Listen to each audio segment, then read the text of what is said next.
اپنی بیٹی کو سردی سے بچانے کے لیے اس نے $20 لاکھ اپنے بیگ سے نکالے اور ان کو آگ لگا دی۔ یہ حرکت جس شخص نے کی تھی اس شخص کی 1 سال کی کمائی میک ڈونلڈز کی پورے سال کی سیل سے بھی زیادہ تھی۔ زیم ٹی وی کی ویڈیوز میں ایک بار پھر سے خوش آمدید۔ ناظرین، دنیا کی امیر ترین شخصیات کی فہرست میں ایک نام شامل ہی نہیں ہو سکا اور وہ نام ہے Pablo Escobar. Pablo Escobar late 90s کے دور میں کوکین، ڈرگز اور دنیا میں کئی مختلف جرائم کا بادشاہ ہوا کرتا تھا۔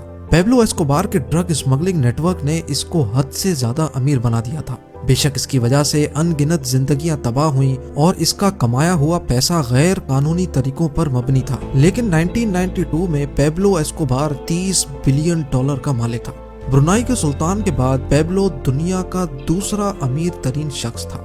اگر پیبلو ایسکوبار آج زندہ ہوتا تو آج اس کے $30 بلین $58 بلین کے برابر ہوتے اور پیبلو دنیا کا 8واں امیر ترین انسان ہوتا۔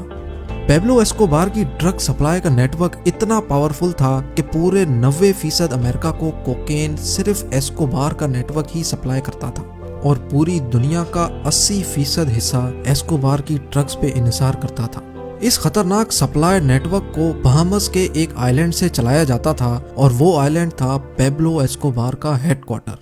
اس آئی لینڈ پہ ایک پورا ایئرپورٹ بنا تھا جہاں کوکین سے بھرے ہوائی جہاز ریفیولنگ کے بہانے سے لینڈ کرتے اور اسی دوران ان میں سے کوکین نکال کر چھوٹے جہازوں میں ڈال کر امریکہ روانہ کر دیے جاتے تھے۔ یہ سلسلہ مہینے یا ہفتے میں ایک بار نہیں ہوتا تھا بلکہ یہ دن میں 5 سے 6 مرتبہ ہوتا تھا۔ روزانہ امریکہ میں 15,000 kg کوکین بھیجا جاتا تھا جو پورے سال کا 5,40,000 kg کوکین بنتا ہے۔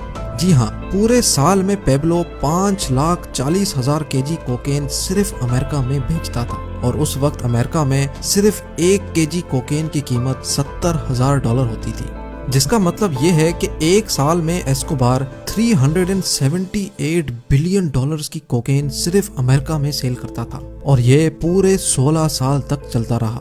تحقیقاتی اداروں کا ماننا تھا کہ جو کوکین ایسکوبار $70,000 فی kg کی فروخت کرتا تھا وہ ایسکوبار کو صرف $5,000 کی پڑتی تھی۔ پیبلو ایسکوبار پائلٹس کو صرف ایک فلائٹ کا $5 لاکھ دیتا تھا۔ اس کے علاوہ رشوتیں دینے کے بعد بھی ایسکوبار کو $60 ملین صرف ایک ہی دن میں بچتے تھے جو سال کے $22 بلین بنتے ہیں۔ ان پیسوں کے زیادہ ہونے کا اندازہ ایسے لگایا جا سکتا ہے کہ میک ڈونلڈز نے سال 2019 میں $21 بلین کی سیل کی اور پیبلو ایسکوبار کا 1980s میں ایک سال کا پروفٹ $22 بلین تھا، یعنی میک ڈونلڈز کی دنیا بھر کی سیل سے بھی زیادہ۔ اور ظاہر ہے یہ سارا پیسہ پیبلو ایسکوبار ہارڈ کیش کی صورت میں رکھتا تھا۔ ان پیسوں کی گڈیاں بنانے کے لیے روزانہ $1,000 کے ربر بینڈ آتے تھے۔ جی ہاں، $1,000 کے صرف ربر بینڈ، یعنی مہینے کے $30,000 اور سال کے $3,65,000 کے صرف ربر بینڈ۔ یاد رہے کہ امریکی صدر کی پورے سال کی سیلری پیبلو ایسکوبار کے پیسوں پر لگے ربر بینڈ کی قیمت جتنی ہے۔ ظاہر ہے اتنے زیادہ پیسے پیبلو بینک میں تو رکھنے سے رہا، تو ان پیسوں کی اسٹوریج کے لیے اس آئی لینڈ پہ بہت بڑے بڑے گوڈاؤن ہوتے تھے جن میں ڈرمز کے اندر یہ کیش اسٹور کیا جاتا تھا۔ اسٹور کیے گئے ان پیسوں کا 10% سالانہ یا تو چوہے کھا جاتے تھے یا پھر پانی کی وجہ سے گل سڑ جاتے تھے۔ یہ مانا جاتا ہے کہ پیبلو ایسکوبار روزانہ اتنا کیش گن نہیں سکتا تھا تو پیسوں کو وزن کر کے پیسے گنے جاتے تھے اور وزن کر کے ہی اس کی گڈیاں بنائی جاتی تھی۔ ایک مرتبہ پیبلو ایسکوبار نے پولیس سے بچنے کے لیے میڈلن کے پہاڑوں پر اپنے بچوں سمیت پناہ لے رکھی تھی۔ اس وقت اس کی بیٹی کو سردی لگ گئی۔ پیبلو کے پاس اس وقت گرمی پیدا کرنے کا اور کوئی چارہ نہیں تھا تو اس نے اپنے بیگ سے $2 ملین کیش نکال کر اس کو آگ لگا دی۔ جی ہاں، پورے $20 لاکھ۔ یہ بات پیبلو کے مرنے کے بعد اس کے بیٹے نے ایک میڈیا انٹرویو میں بیان کی تھی۔ اور جیسا کہ اس طرح کی زندگی کا اختتام بھی خوفناک ہوتا ہے، 1993 میں پیبلو ایک پولیس مقابلے میں مارا گیا۔